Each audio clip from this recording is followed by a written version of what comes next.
you ever need to do a vacuum pump like this,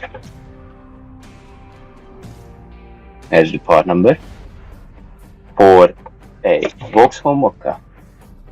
This might only be held on with 3 bolts, but it's the most annoying job ever.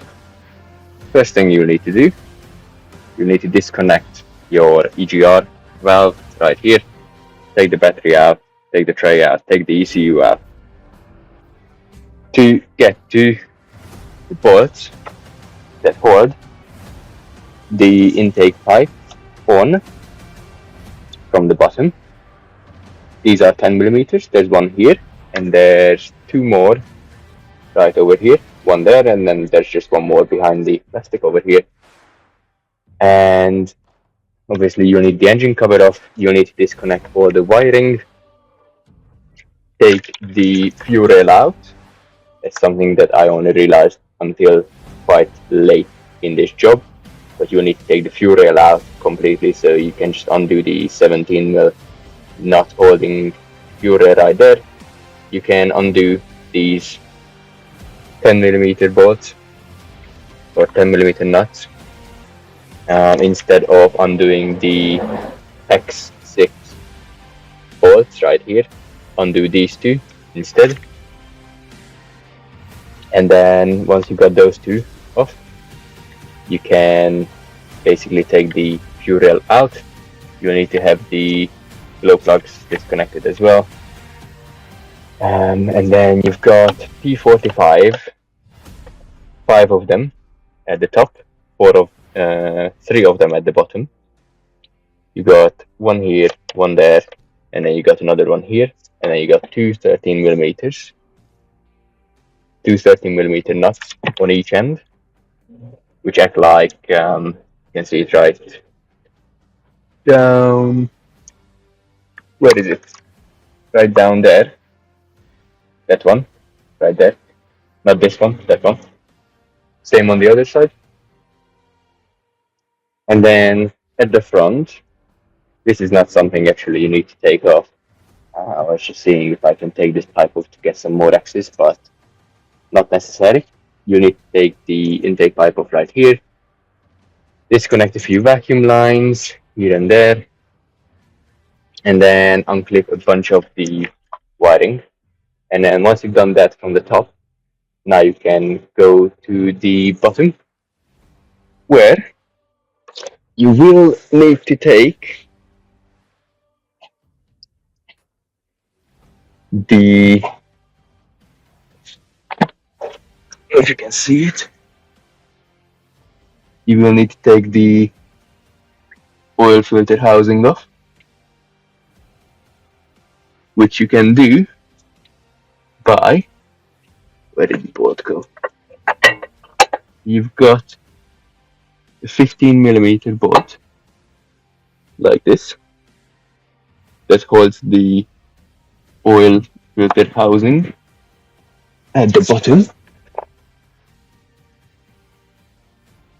right behind there. It's really hard to see. Let's see if I can somehow show you.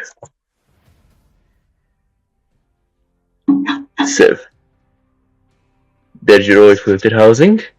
You've got a bolt right there, and then you've got a massive 24mm bolt that holds the whole thing on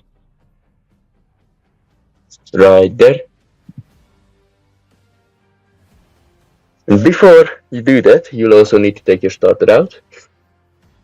And then once you've taken those 2 out, you have access to undo the rest of the T45s. There's one T45 right behind the oil filter housing. And this will give you much more space. You might also need to undo the turbocharger solenoid, which is just held in by 2 bolts right there. You can just see that one of them at the top.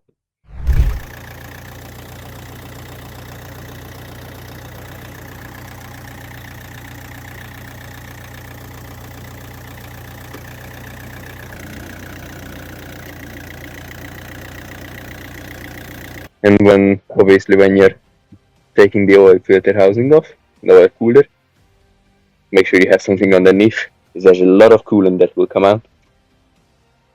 And then once you got all of those things off, you can just about slide this back enough so it comes off the two pins that the 13mm nuts go on, and then you can pull this to the side, undo the 13mm bolts. There's 3 of them, and then now we can just pull this out like that.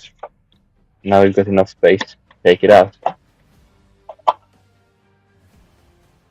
So for putting it back on, you put clean off the old silicone, and you put a bit of new silicone on there, just to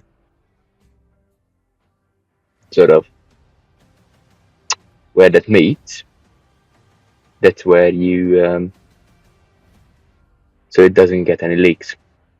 So you put a bit of silicone, so where the two surfaces meet, there's no oil that can get out and just leak out. So make sure you got some silicone on there. And then if you look, you put this inside the cam. So make sure that you roughly have it lined up, so it will go in quite easy.